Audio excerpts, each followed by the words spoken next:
This is TTC 49. We're on board with Chris from Speed Freaks. So this is a tour of his lap. On the right hand side, just where the writing is, where it says RPM and everything over the right hand side, you'll see there's a team station, if you like.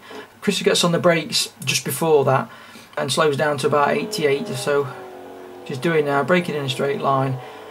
Is at his 88 mile an hour mark. He knows he roughly can get round. His steering is cranked over, and he doesn't lift off the throttle at all the way through.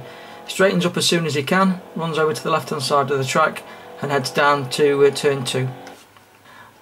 You'll see Chris get on the brakes in a second, gets up to 105 mile an hour from the straight. There's a step in the wall on the left hand side, and it's just before that point where he starts to brake. So he'll brake, get the car settled in a straight line. He's just started to do some right hand side now, if you look at the steering wheel, to get the car used to the motion of turning right. He's not put it all on in one go. He's still braking. He knows he's carrying too much speed into the corner. He goes down to about 55 and he's just rocking the accelerator really steady. He knows now he's got the line to get out, so he's letting it run wide. He's not fighting with the car, and he's got the gas on all the way through, so he's able to power down this part of the section as well. Here we join Chris leading into sections, turns 3 and 4 if you like. Not much to do here, just small amounts of steering required to get the car where you want it to go.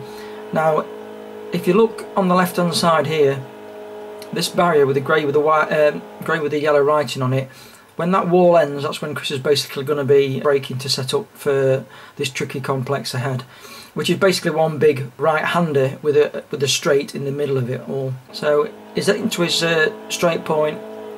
He's got to the end of the wall there. He's braking, nice and controlled. He'll slip it down a gear in a second. He's already got the steering on, changing from left to right to start the car used to going in that direction.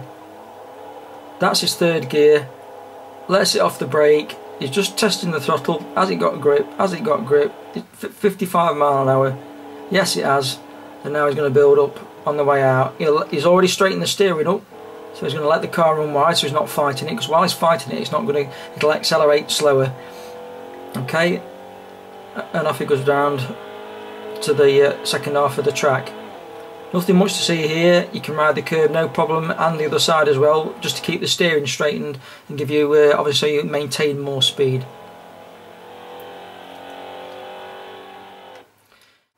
Right, we join Chris here, setting up for the next corners, 5 and 6 if you like. And again, the right hand side of the wall there is going to end. Before that point, Chris is braking. He loses a gear. Again, braking at the same time to lose his speed, so the car will get traction around the corner, which he has done. Another dab of brake there, look, just to keep it tight all the way around. You don't want to be running wide here. He's going around at 54 mile an hour, not a problem. He knows he's got the grip. He knows he's not going in too hot, so now he can begin to put his throttle on, which he has done. He'll let the car run wide. Look,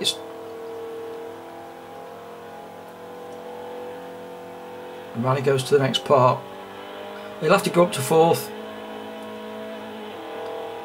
and now he's going to begin setting up for this. Again, it's almost like a double right-hander if you like. This is the point that he starts to brake for this big right-hander. The final 2 corners on the track is just in front of where the grass gets to a thinner point where it meets the sand on the left-hand side. Obviously, you just need to use this as a guide, and because Chris has got a lot of experience and is fairly quick, then obviously just you know, give yourself more time for these manoeuvres that you see Chris doing. But at least they're a bearing. So he's gone back down into 3rd. He's already got the steering cranked over hard. He's coasting. Look, it's heading towards the inside, so it's not understeering. It is actually going where he wants it to go.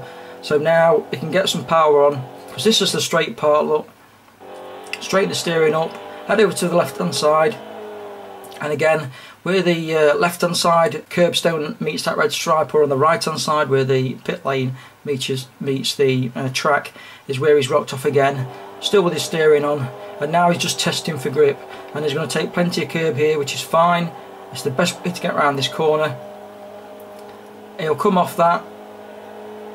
The car's got loads of grip. It can begin to straighten up, which he already has done. And now he'll power down to the start finish.